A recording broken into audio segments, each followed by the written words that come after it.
So, folks, we have some new Hearthstone cards to talk about because we got a bunch of big Hearthstone announcements today. First off is the year of the Pegasus has been announced. That includes a bunch of core set changes, some returning iconic cards like Leroy is back, Fiery War Axe, a buffed Justicar Trueheart, and a bunch of other like card changes in the core set that I'm not going to talk about in this video. There's just way too many.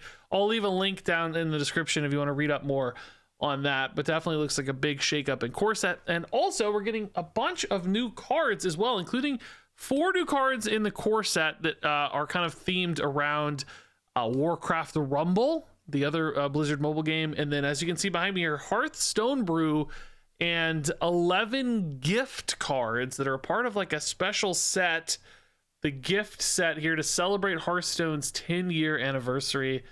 I can't believe I've been playing this game for almost 10 years. That is absolutely crazy. But nonetheless, we have a bunch of cards that are going to be hitting standard format to discuss. So let's talk about Hearthstone Brew first off here. This one is interesting because we don't actually have all of the details on this. As you can see, he's a 6-mana 5/5 battle cry. Replace your hand with an iconic one from Hearthstone's past once per game. And they have not showcased that I've seen yet an example of what an iconic hand means. But we did get a teaser from Gallon that seems to be related to this. Hearthstone Brew is finally in Hearthstone. He's so iconic. I wonder what he does. Here are some other iconic cards in Hearthstone. So I think, for instance, you might get like a Grim Patron deck in your hand, you know, like whatever, 10 cards or something, to pull together a Grim Patron combo.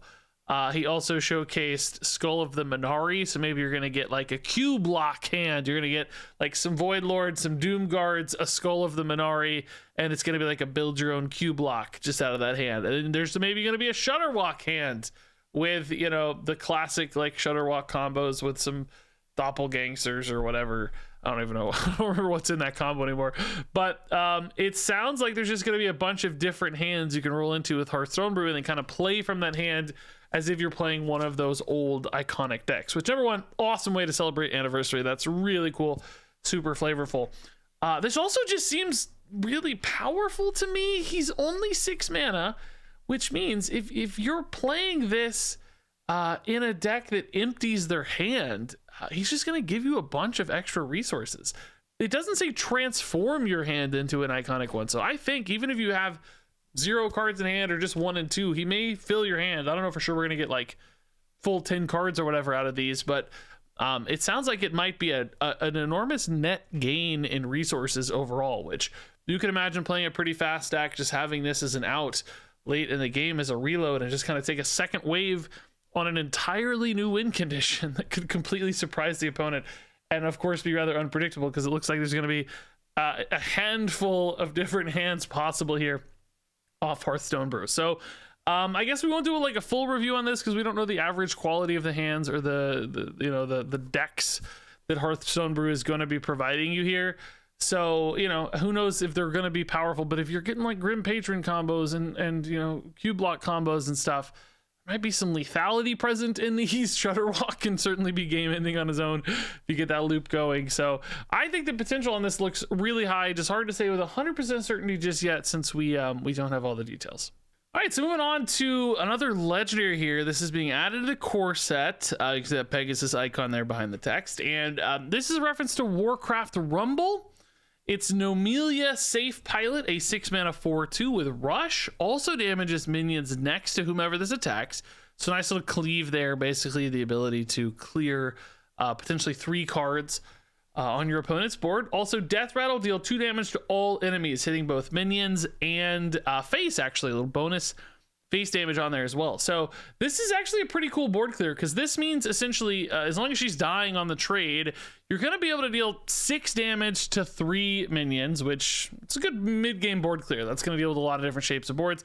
Also, your opponent has any small stuff around the fringe, that 2 damage after she dies off is going to clean up any of that too. Kind of like this super swipe effect on board, and then that bonus 2 damage face as well, which I think makes this pretty good for a neutral removal option. Some decks and classes just don't have access to good, efficient board clears like this. And although she's kind of specific, I think there will be plenty of board states where this actually looks rather nice. And it's just high output from a total clear, and chip damage never hurts either. There will be some lethals off this for sure, where you just trade this in and you just take your 2 for that like consecration style lethal as well, which is kind of funny. So I actually think, especially with Reno decks floating around, right, we've got all these Highlander decks, this is exactly the sort of card that makes the cut in tons of Highlander decks. So I think Nomelia Safe Pilot looks rather good, which is sort of a surprise for a core set legendary. So moving on here, we have the Night Elf Huntress, a 5-mana 3/3 battle cry, deal 3 damage to 3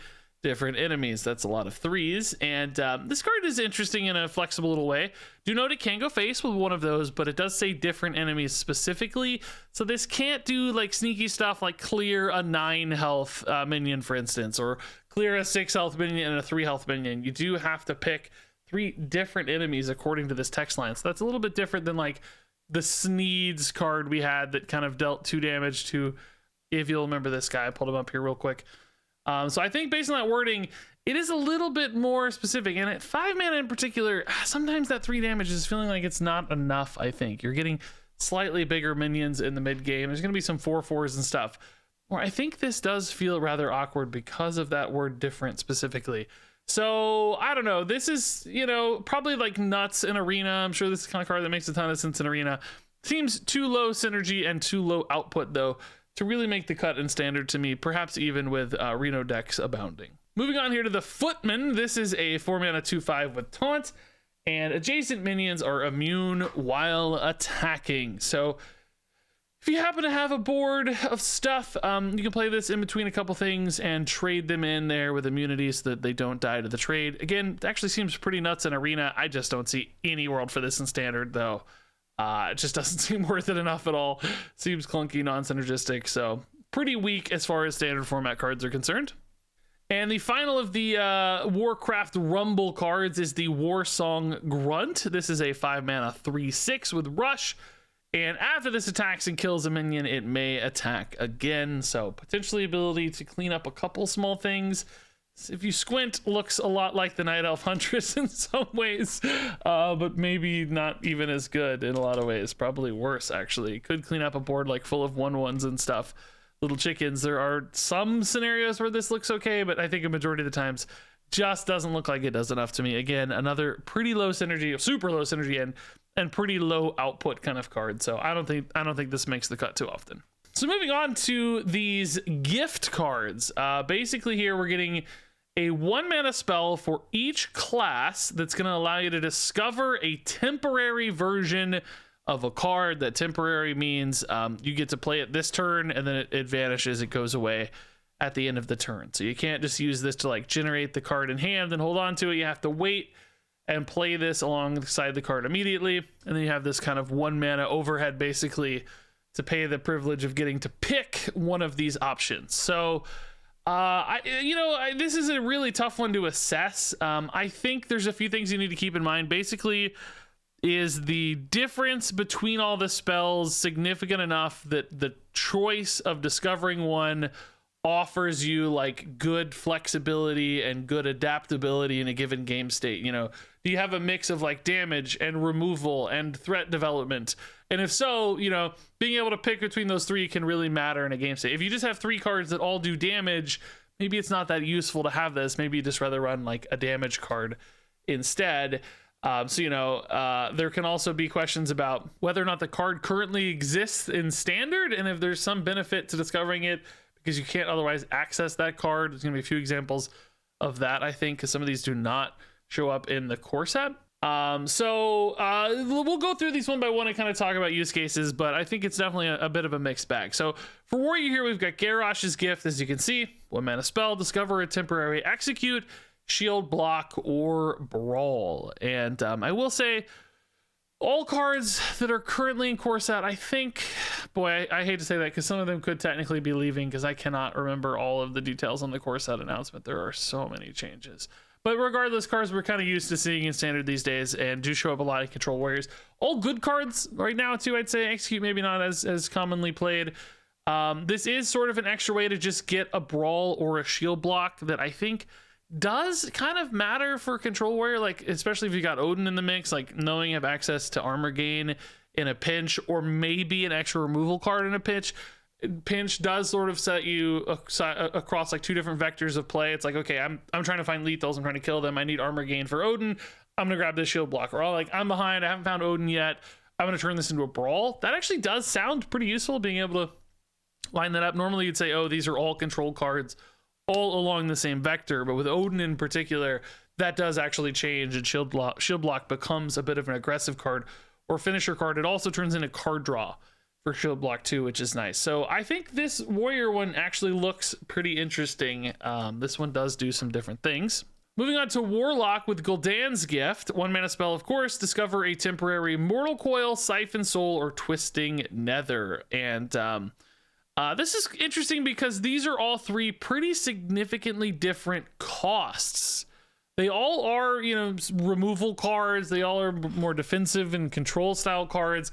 But I do like that they're all different costs. So depending on the stage of the game, you know, if you're like really behind early and you're desperate for a Mortal Coil and it lines up, Gul'dan's Gift, okay, it's pretty cheap and flexible. If you just really desperately need single target removal, Siphon Soul can come in a pinch in the mid game. Or if it's late and you just need a bomb, Twisting Nether is there at 8 mana as well. So that might make this a nice little utility card that, like, you know, you only have to draw one thing to fit 3 different states or stages of the game, which I think is pretty cool in that case. So that gives me some hope for Gul'dan's Gift here as well. Moving on to Thrall's Gift. Again, 1 mana, discover a temporary Lightning Bolt, Hex, or Bloodlust. And this is kind of a perfect example of an option that gives you 3 different things that do all distinct things.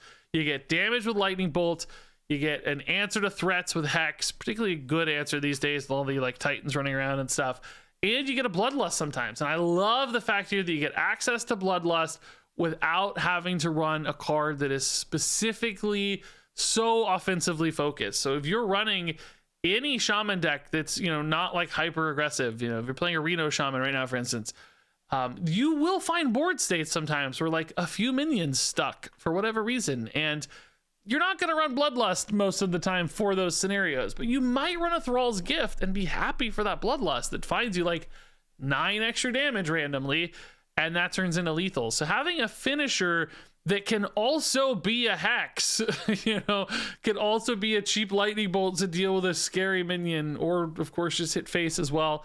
I think that offers actually quite a bit of flexibility, and the ability to get both of those cards in one bundle here is actually once again pretty nice. Now moving on to Valeera's Gift, I think this one's a little less exciting. 1 mana, discover a temporary Backstab, Deadly Poison, or Fan of Knives. These are all just a little clunkier, and I think particularly the 1 mana overhead to get access to these feels a little worse when the cards are already so cheap, like as a percentage of the cost of the card you're getting as a result. You know, a Backstab is 0, so you're paying 1 to get a Backstab in a pinch. I don't love it. I mean, clearly there could be some reasons to like want to cycle multiple cards through a turn, you know, combo a couple things at once, get a Backstab and a 1 mana spell, starts pumping up any kind of, you know, Edwin style effects, if you will. So maybe there's something there, but also like Deadly Poison, it's just like, what? And then Fan of Knives, like, okay, it's fine. But I don't think these do anything big enough or specific enough or synergistic enough, really, that Valeera's Gift is necessarily worth it. I think most decks will just have a game plan they're looking to get to faster, and I don't know if this offers the flexibility necessary. And Rogue is also, too, just so specific, usually so hyper synergistic, that I don't see how they're making room for this necessarily. Moving on to Anduin's Gift. This one is 1 mana, discovery, temporary Power Word Shield, Shadow Word Pain, or Mind Control. And I asked specifically when they showed us this early, Mind Control is a 10 mana card, but if you spend 1 mana on Anduin's Gift, what's that about? Well, they said Mind Control is changing to 9 mana. It's not a part of the core set, it doesn't look like, so this is going to be your only way to access Mind Control in standard, as far as I can tell. Again, don't quote me on any of this, but I think that's right based on what I saw. So 9 mana Mind Control. This is still kind of a 10 mana turn, of course, for Mind Control, but I mean, Mind Control is pretty cool these days with, you know, like we say, all the Titans running around and stuff. There are obviously some big hits on Mind Control, but still pretty darn expensive at 10 mana. There are other ways to steal and deal with Titans potentially that I don't know if this is worth it. And I definitely don't think Shadow Word Pain or Power Word Shield feel like a huge payoff either. Like, yeah, okay, sometimes the Shadow Word Pain, if you're desperate, is solid in the early to mid game, but Priest has so many great ways to do similar things. And these are all, again, along the same kind of vector. They're all, well, Power Word Shield's not really, but certainly Shadow Word Pain and Mind Control are more defensive. Control Priest, these sort of cards. I bet a Control Priest just gets more upside just running the thing they want instead of Anduin's Gift here. So, although Mind Control is unique here to this card in Standard, I do not think that's enough edge to give this one a lot of playability. Moving on to Uther's Gift. 1 mana, discover a temporary Equality, Consecration, or Blessing of Kings. So I kind of like the idea that this can serve as either half of an Equality Consecration combo. Sometimes it's a little clunky when you have one and not the other if your deck is running both.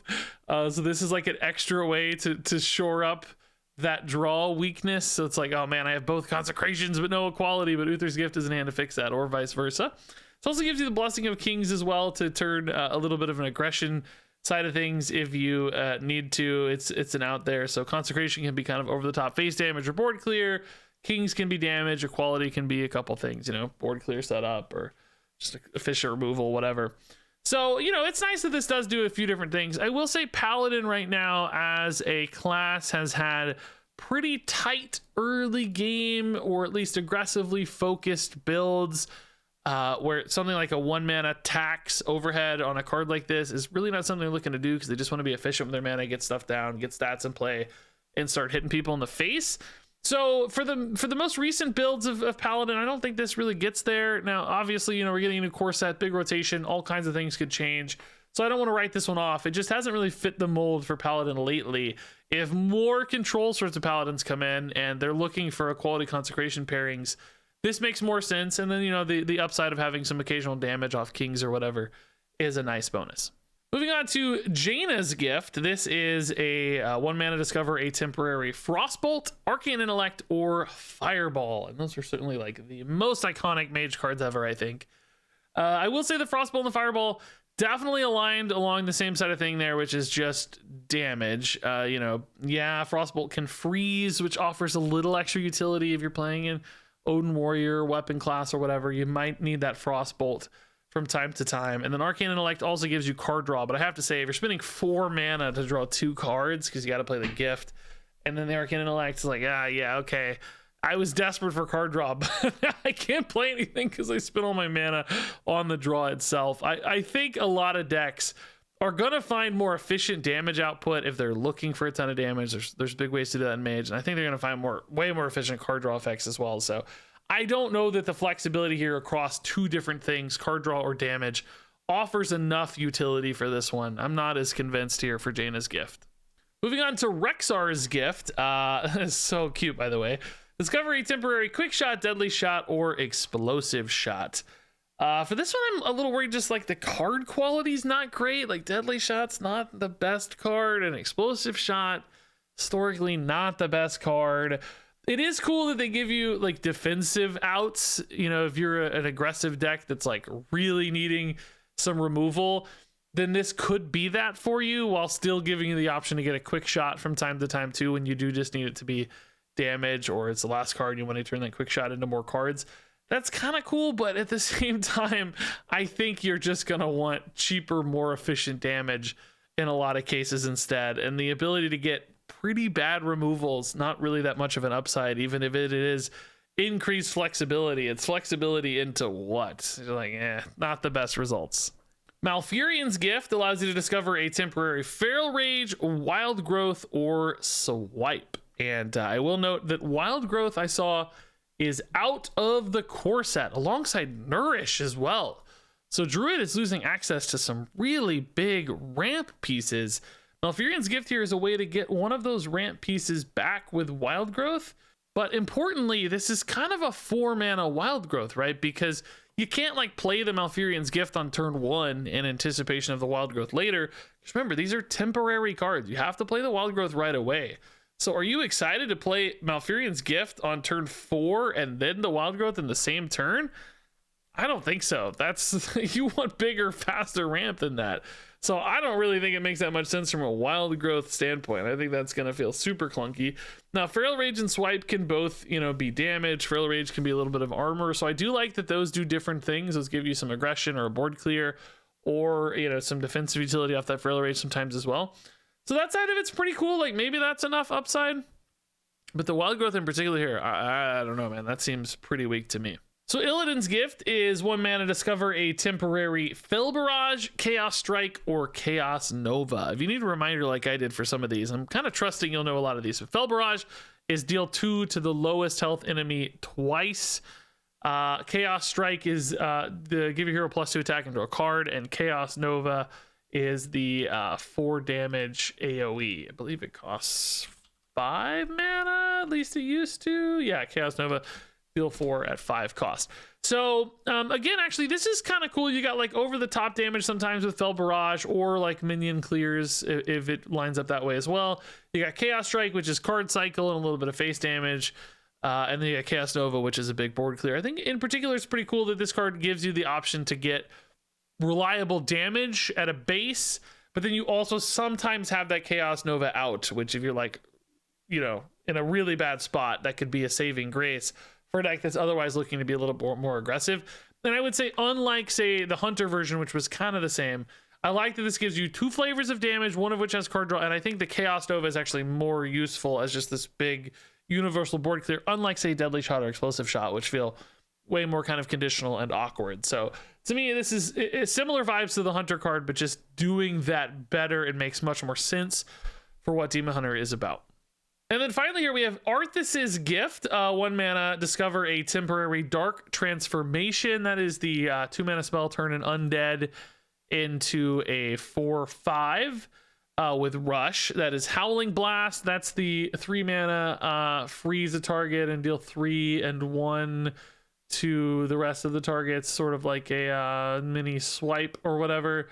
And then we got Death Strike. That's the 4 mana, deal 6 with Lifesteal. So you've basically got kind of a unholy like Dark Transformation, minion swarmy sort of thing. You've got Howling Blast, which is a frosty damage or freeze utility, and you got Death Strike, of course, which is like blood, life gain, defensive sort of card, which I do like that this gives you a mix of different things. I wonder if most decks that care about Dark Transformation are going to want this, because they'd rather just maybe have, really good, efficient, early, aggressive, undead, unholy sorts of plays as opposed to this. Do they need that backup of the Howling Blast or Death Strike?